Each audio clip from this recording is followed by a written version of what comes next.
from the DNVR bar down here, corner of Colfax in New York. Got a little Rockies watch party going on here tonight as the Rockies begin their second series of the season, this time with the Oakland Athletics. You know, nothing screams baseball, and the Rockies is back like a series with the Rangers and a series with the Athletics. But here we are. You know, I guess back in the day, interleague play used to happen right around midsummer. So we're getting an early dose of midsummer interleague play here with the Rockies starting up with the Athletics tonight. Game not until 7:40. So if you're looking for something to do, come on down to the DNVR bar, hang out, get some wings. Might I recommend the salt and vinegar wings? You've never seen them anywhere else. You'll have them here. You'll love them. If you like salt and vinegar chips, you're going to love the salt and vinegar wings. It's basically as simple as that. But anyways, Dre, how you doing, my guy? I'm doing pretty good. I'm, as you see, rocking the shades, though no official picks. You know, I earned them yesterday, and I will keep rocking them until they are taken off my head. I did have a nice live bet. I really feel with the Serie A coming to an end, I didn't hammer home enough Parma, who we won some money on early on. They were the worst team in holding on to a lead. So again, they went up 1-0. All of a sudden, Atalanta had good odds. Bet on them, had to sweat it out, but at the 85th, the 2-1 lead came. And, you know, that was a nice little morning bet there for me. So it's interesting that you mentioned that because I just did an explainer. We just filmed an explainer here on hockey betting, and I talked about the puck line. And to be honest, I'm not a big puck line guy. It's just, I don't know, it doesn't suit my fancy to have to give up 2.5 goals, and then usually you're not getting that good of value when you're getting 1.5 goals, and you're not getting great value when you're getting the 1.5 goals. So I'm usually a money line hockey better. But one thing I like to do, especially if the Avs are heavy favorites in a game, is just sit there and be patient on the live line. And if they go up 1-0, well, you're just not going to bet that night. But if they go down 1-0, well, all of a sudden the odds change dramatically, and you're in, you know, at a much better value. And you know, you got to have faith in the Avs to come and score a couple goals to win the game, but they should be able to do that on any given night. So just, you know, something that I wanted to put in people's minds as we work closer towards hockey betting. It's not going to be something we really talk about on this show much, because obviously we got to make our picks before the game starts. But you might hear us say, "Oh, we're gonna sit on that one. We're gonna bet the live line on that game just because the Avs are too heavy of favorites," or whatever it may be. Let's quickly, though, no, maybe not quickly. Let's just get into one of the main topics of today's show. We talked yesterday about what I believe is an absolute lock of a bet. It's Jerry Jeudy over 3.5 touchdowns.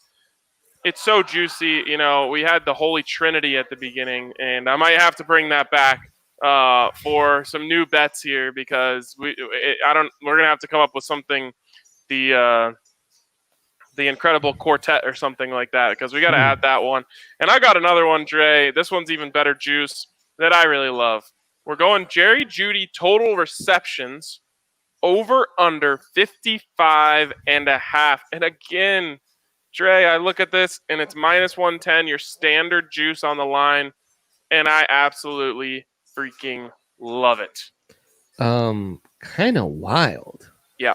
Kind of wild. Now again, so this time we'll start with why the book would think this way. Because the Broncos passing offense, as we've mentioned a few times, you know, going off the last few years, hasn't done all that great. After Cortland Sutton's 72 receptions, second most receptions on the team last year, 40 from Noah Fant, which I think you could frame two different ways. And it should also be noted that Emmanuel Sanders was shipped out halfway through the season. That's right. Because he did have 44 in 7 games played, would have easily eclipsed 55 with, you know, give him 2 more weeks, he would have got there. Yes. So, yeah, and that might be where this already starts to be a little flawed. And Jeudy, as much of a big play and touchdown weapon as he's going to be in the NFL, I think he's really going to be a guy who can gobble up receptions more than anything else. Really be kind of that outlet in the short to intermediate over the middle of the field, because he can operate, you know, outside, inside, because he's going to be so lethal on, you know, those inside cuts and just being able to free up early on. So I think like Alabama, where he was more of a big play guy and had 68 receptions in 15 games, I think it's going to be a much higher kind of reception to yards ratio once he gets to the pros.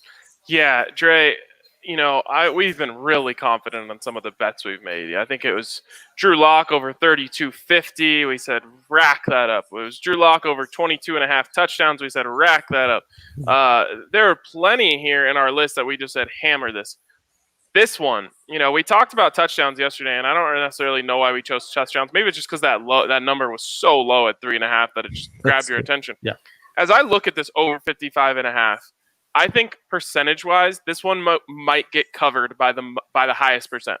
I'm not kidding when I think he might get upwards of double this. Now, 111 is what he would have to get to double it. That's a lot. That's a lot. That's a lot. Right? That's a lot. But I'm saying, like, if he flirts with 100, I'm not going to be shocked at all. Now, that's probably the top end, right? 100 would be, like, absurd. Yeah. But 75, shout out Mace, covers this by 20, and that's just like that's in my good to very good category. 60 covers this by 5. That's in my like low end okay season for Jerry Jeudy. Yep. 55, if this under hits, I'm like worried something's gone terribly wrong. No, I mean, and that's where, in all of these unders, Vegas has a bit of, it's almost like the soccer bets. You have the built-in tie, and the tie would be, someone getting injured in a fluky season, which seems even more likely. That's always in play and could completely blow. I really liked strikeouts over 100 strikeouts in this 60-game season by a pitcher. And the Rockies guys were telling me, oh, it's Jared Verlander's your one candidate to do that. Dude, he's out for the year. That bet kind of dies with him. And so that's always the built-in risk for any over. That said, the numbers you're spewing aren't just the ramblings of an insane man. Which often they are. So we must get that disclaimer out there. But the top 3 rookie wide receivers the last 5 years have averaged 68 receptions. The top producing rookie wide receiver over the last 5 years has averaged 78.8. So, wow. You were talking about 65 and 75 right there. See, I know what I'm talking about once in a while. It's true. And you expand that over 10 years, it changes to the top 3 were averaging 66 receptions per season. And the top guy was averaging 74. So even when you expand that sample size, we're right there. The top guy's going to be in the mid 70s. The top 3 guys are going to be in the mid 60s. And, we need to remember, we believe that Jerry Jeudy is the best receiver in what is a all-time type of receiver class. So, to get to where we think, you'd have to take the best wide receiver classes and average out the top 3 in that, and then take a look at the top 1 in those best wide receiver classes. So again, this is another one where I guess it's important to talk about this. John Elway today, talking to Denver media, says, look, expectations for Drew Lock need to be tempered. Expectations for this offense need to be tempered because we're a young team operating with no offseason and before training camp. And in the NFL, they don't really consider the offseason training camp the offseason. They consider that the season. So that's what John Elway is saying. And as much as I respect the opinion of John Elway, I'm just saying, like, thank you. Keep saying stuff like this. I keep tempering expectations because there's nothing you can say to me that's going to temper my expectations. I'm sorry. There's just too much talent here. I love the talent of Drew Lock. I love the talent of Courtland Sutton, Jerry Jeudy, Melvin Gordon, Phillip Lindsay, Dalton Reisner, Graham Glasgow, Lloyd Cushenberry. Like, I love it all. So you're not going to talk me off this as much as you want. You can talk everyone else off. You can talk DraftKings Sportsbook down as much as you want. I'm going to keep hammering overs. Well, and just to remind John that his new offensive coordinator is a guy that a week and a half into the season 3 years ago in Minnesota, when Sam Bradford got injured, was able to get Case Keenum to play at all-time career levels. Yep. A journeyman who we never thought would really have any peaks or valleys. to that extent.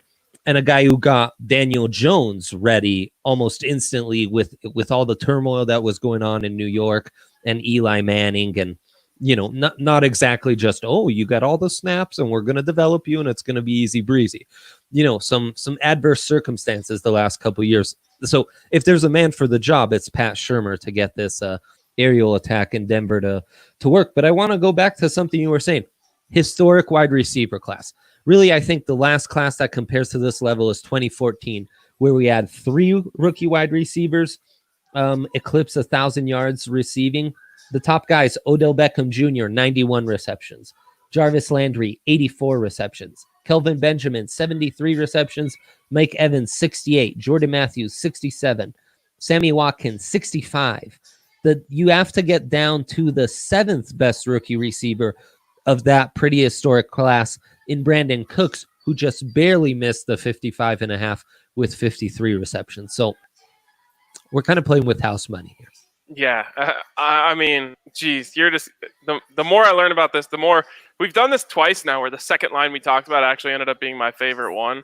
And this goes back to something I'll always talk about: touchdowns. As much as we love the Jerry Jeudy over, and I'm not changing my opinion on that one tiny little bit.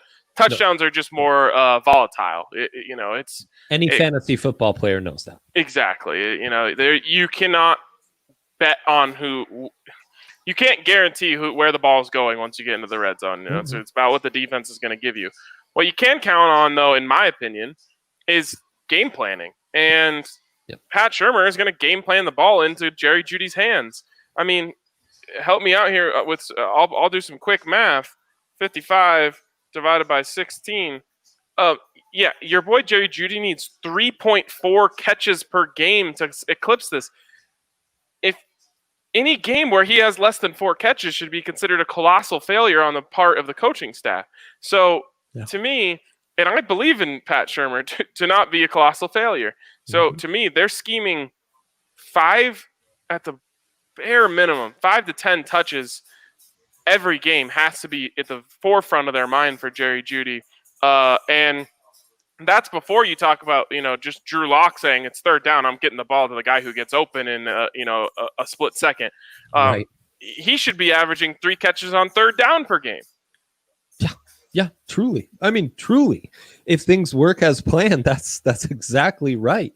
And still, the game plan for the Broncos is going to be to feed him the ball. The game plan for opposing defenses is still priority number 1 is stop Courtland Sutton from going deep and hurting us with a one-on-one contested ball outside. What we were talking about yesterday, right? How lethal Courtland is in that 40 to 30 range, where he was gobbling up a bunch of touchdowns for Drew Lock towards the end of last season. That's still priority 1, allowing Jerry Jeudy to just get some cheap receptions in that short to intermediate game. I mean, and look, this is rarely going to work out this way, but we're at a point where we have some insights, have been on this train and believed in the talent on this offense for a couple years to come up. It's still not getting that national respect. And I think we're at like a beautiful inflection point where it's a perfect time to buy on the Broncos passing offense while they still get disrespected, while circumstances are still wacky, and just like watch that stock grow for you all year, basically. Yeah.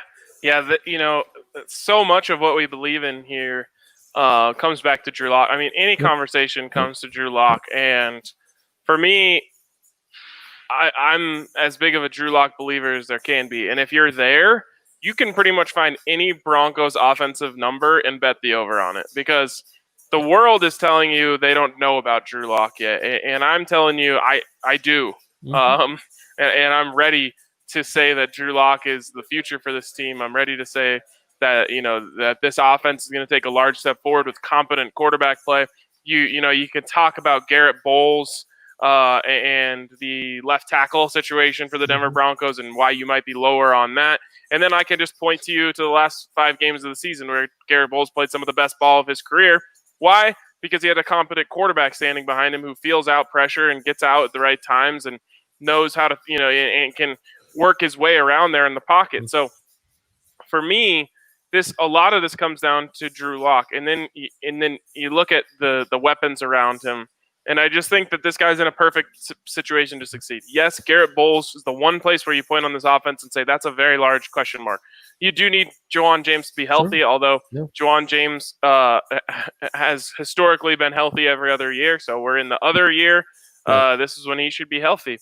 And to be honest, look at what Drew Lock did behind a ragtag group of nobodies towards the end of last season. Like, there's guys that I can't even remember their names. Jake Rogers was out there. No one even knows who that is. Week 17, the starting offensive line, only the most hardcore of hardcore Broncos fans can name that starting offensive line. I watched that tape twice and wrote grades for every single one of those guys. I couldn't tell you all five. So, I mean. So we had Jake Rogers out there. We had Austin Schlottman out there. There's this one other guy. I can see his face. The center, Patrick Morris. Yeah. Yep. Is Wilkinson Bowles, the one? No, because Rogers was in for Wilkinson. Right. Okay. So I think we got it. Bowles, Rogers, Morris, Schlottman. We're missing one. Shoot. Is Elijah in there? I don't think. Maybe Elijah was the other one. Crazy. That's a cop out though. But I mean, Drew Lock won a game with that offensive line, and the numbers, they weren't pretty, but this guy can get it done. And look at who he's throwing to. He's throwing to Cortland Sutton, Deshaun Hamilton, Tim Patrick. Right. Now all of a sudden he's got a better running game. He's got a better offensive line. He's got better receivers, and he's going to be a better quarterback. To me, this is better second tight end. Easy. Better receiving running back. And right, I mean, and we're not deniers. We acknowledge that the offensive line, the lack of preparation, these are things that can cap the potential of this offense in 2020. Yep. But what's being asked to hit the over from Locke and Jeudy here is just the absolute bare minimum, Exactly. So that's why we're so bullish on that. That's why we're bullish. We're also bullish on DraftKings Sportsbook. Boy, are we. Sign up at DraftKings Sportsbook right now. You can get a $1,000 bonus. As you guys know, we're working with Oops. If you sign up at DraftKings right now, use the code DNVR. You can get a $1,000 bonus. And there's so much great stuff going on there. Today they just threw us a 10% live bet boost, Andre, on baseball. So we'll probably be saving that for the Rockies game here later. But there's always something fun over there. We talked about the NBA props. We talked about all sorts of different stuff. They're always keeping it interesting. Always, more than just the bookie down the street who takes your bets and takes your money. There's a lot more to DraftKings Sportsbook. So head over to DraftKings Sportsbook and use the code DNVR to get a sign-up bonus up to $1,000. Must be 21 or older. Colorado only. Bonus comprised of a first deposit bonus and a first bet match, each up to $500. The deposit bonus requires a 25x playthrough, and restrictions do apply. See DraftKings.com/sportsbook for details. If you have a gambling problem, call 1-800-522-4700. Nice. All right, Dre. Well, we're back. Rockies baseball on tap tonight, and you know what that means.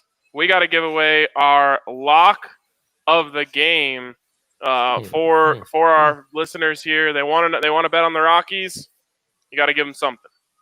Yeah, I'm gonna go with the under in this one, which has already moved from 10 to 9.5.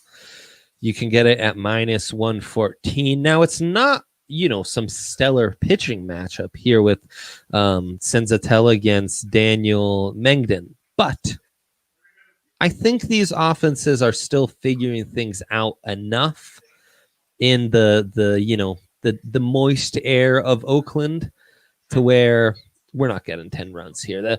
The A's kind of started slow against the Angels. The Rockies started slow. Rockies, one of only two teams in the entire major leagues with an ERA, a team ERA under 2 right now. We'll see what happens with Senza on the mound without the big 3, but still, I think that's a trend that's going to continue for at least until we get back to Coors here. Yeah, I'm kind of with you. But that doesn't mean I don't think the Rockies are going to hit tonight. I actually think they will. They will hit a little bit, but it felt like they broke out a little bit the other day. They scored 5 runs. They won 5-2. and all was well. It does.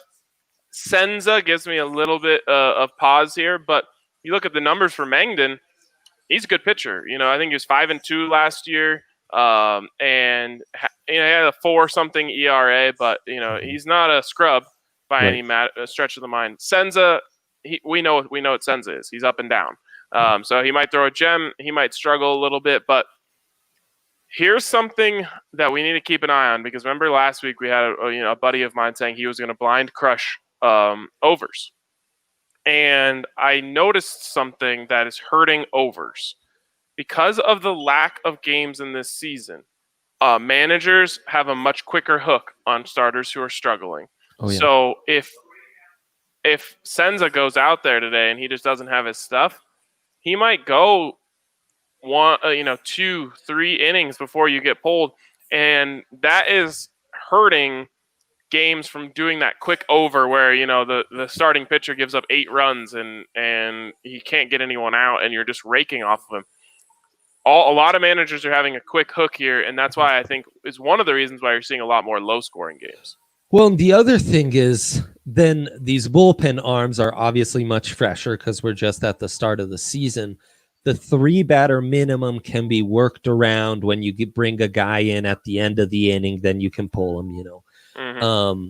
And then the other thing that I never considered, but it seems obvious now, these bullpens aren't nearly under as much pressure with no crowd. Like the vibe is just different than it used to be in the 7th inning stretch. And now, we've got 2 guys on and you're protecting a 2-run lead that's lasted you seemingly all game, but now things get tight. There it gets a little trickier, Yeah, that's a really good point. So under, I like it. I'll be honest, I'm not going to hit it, but if it doesn't hit, I'll be kind of happy because I'm wanting to see some bats out here. Yeah, that'd be nice. But I think you're probably going to end up being on the right side of that bet. For me, I'm going back to the well. I'm 2 for 3 on this bet so far this season. I go right back to it. It's just inside our minus 200 limit. It's Nolan Arenado hits over 1.5, facing a righty here, which sneaks it down into minus 195. Because if you look at the lefties in the lineup, Charlie Blackmon minus 225, David Dahl minus 210. I personally I just don't care. If no one's in the lineup and he is inside the minus 200, I'm going to be taking that every single night, Andre. So hammer Nolan until he goes into a slump, and then I might just hammer my way out of it as well. That's my lock of the game. Feel pretty good about that one. Ryan McMahon's over at minus 148 seems pretty. Yeah, is he hitless so far on the season? He's got to break out eventually. No, I thought he had a key hit against the Rangers, but maybe I'm forgetting. No, you might be right. I just feel like he's been striking out in every at-bat. And I tell you what, plus 143 on the money line for the Rockies with Senza on the mound. I mean, it all depends. Are you getting good Senza or bad Senza? I'm a Senza optimist, let's say that. So I think we'll get good Senza, and he might actually be the difference in this one. So here's one of my theories. Mm-hmm. The Rockies not considered to be a great team, right? By the book. 26.5 wins is what they have projected. You and I think they're going to be closer to 30. Yep. If the Rockies win 30 games and you bet the money line every time, you're going to end up on top because they're going to be underdogs in a lot of games. They have been so far, right? So, we're already up. Probably, they were 2-1 the other night, and we probably ended up a little over 2 units. Yeah. Because of the juice. So, I'm gonna keep going after the money lines on Rockies games until they tell me they prove otherwise. Here's what's another interesting one is total runs by the A's over under set at 5.5. Mm-hmm. Over under for the Rockies set at 4.5. I could see this being a sweat out 5-4 for my under. 5-4 Rockies, where over hits for them, under hits for the A's, the under hits overall, and everyone's happy like that. The other thing I thought was interesting is you can bet on these, team to lead by inning. Rockies are the favorites to be the leader the first couple innings, then that switches to the A's being favorite to lead in the later innings. So I'm guessing that's based on the fact that Senza, third time through the lineup, isn't quite as good. And I guess they're saying Mangden is better. That's just my guess. Yeah, or could it be that the A's bats have shown a tendency to jump on teams a little later? I just found that very interesting. I didn't, the season's so young, and the Rockies have only played 3 games against one team, so it's hard to really dig into why that would be. But I thought that was interesting. Speaking of the young season, any trends you're noticing so far that we haven't quite talked about that are interesting here in this baseball season so far? Yeah, one trend I've found, I noticed that the public's betting, on the big name teams, and then one of the teams that are up there is the Mariners, who I've made some money betting on live. And of course, they were playing the Astros, so they were heavy underdogs. But there's kind of, there's some pretty crappy teams in the MLB, and teams like the Mariners and Orioles have made some people a little money in the early going. While other teams who are bigger names and are going to get more of that public money really stink, like the Red Sox. The Red Sox have pitching that is like prime crappy Rockies pitching type bad. Top 3 in ERA, but because they're that big name, East Coast team that's won recently, that they're not quite getting the disrespect they deserve. So that's one where you really want to start hammering it. If you're telling me to fade the Red Sox, I am in all day long. And today they have a worse starter yet in Matt Hall. He have a 7.71 ERA with the Tigers last year in just 23 innings. That's a haul of runs. Yeah, this is like KBO level type pitchers being thrown to the Wolves against the Mets. To the window and get that bet in. Yeah, 6.5, just the line set at the Mets. So I mean, the book's starting to pick up on this, but I also, it's Joey Votto, a guy that at 150 to 1, Patrick Lyons told us to take for MVP. He's starting to heat up. You like to see that. Nelson Cruz is really heating up with the Twins, and that lineup in general has been fire. Really interested to see how this series with them and the Cardinals goes this weekend. The Dodgers are now down 4 starting pitchers that they had coming into the season. With Kershaw going out, they just had another dropout. And, now they're hitting the Astros with the 2 of the best offensive teams in the league. They've got Walker Buehler on the mound today, but after that, you're going to really want to start looking at the overs for this series. You might even want to start looking at the over for, Buehler and the Astros here, because the Astros don't have a great pitcher on the mound. And what is that set at? 10.5. The overs plus 106. It's pretty high. It's pretty high, but I don't know. I think there might be something there. And then Padres Giants, I love betting against the Padres and how they're overrated. We'll see if their pitching starts to catch up to them. Their pitching, who on paper looks really crappy, they're another top 5 best pitching teams in the league right now per ERA. So that's another trend out there to mine. And the White Sox are home run city, but the problem is their pitching is horrendous. So that's another team you want to hammer the over on. So that's a few things I've kind of got my eye on. Right. Great stuff. I hope you guys were taking notes, because that's really good insight from our guy, the math magician. One last thing here. We got a $10 free bet courtesy of Trevor Story hitting 2 home runs on Sunday afternoon. I am going to take that $10 courtesy of Trevor Story and reinvest in Trevor Story. We're going Trevor Story home run and Rockies to win at plus 1150. Trevor's a home runs and bunches type of guy. So I'm going to ride that. I'm going to let it ride on Trev. I don't know if that's an official pick. I think I could probably weasel my way out of that one. Yeah. With that being plus 1150, but just letting you know that's where I'm reinvesting my free bet from the other night. Wait, so that's Trev to homer and the Rockies to win. Trev to homer, Rockies to win plus 1150. That is nice. It didn't happen with Nolan in game 1. Maybe it'll happen with Trev in game 2. What are the big lefties for that? You've What's got Dahl and Chuck Nasty at? Blackman plus 1400, Dahl plus 1450. Ooh. Ryan McMahon plus 1800 if you really want to get saucy. Oh, I like Dahl there. Dahl's a juicy one. Okay. Yeah, he's been squaring it too. He sure has. I kind of like to, my deal. It's dance with the ones that brought you. Yep. So I'm gonna dance with Trev tonight. But for you guys, if you want to come dance at the DNVR bar, you might get some weird looks. But if you just want to come watch the Rockies game with us, please do tonight. 7:40 start. We'll be hanging out here. I'm about to order some wings. I might play a little Madden here in a second. So come hang out. Enjoy yourselves at the DNVR bar. But if you can't make it down here tonight, we will see you tomorrow on DNVR Bets Daily. We thank you guys for tuning in. We'll see you then.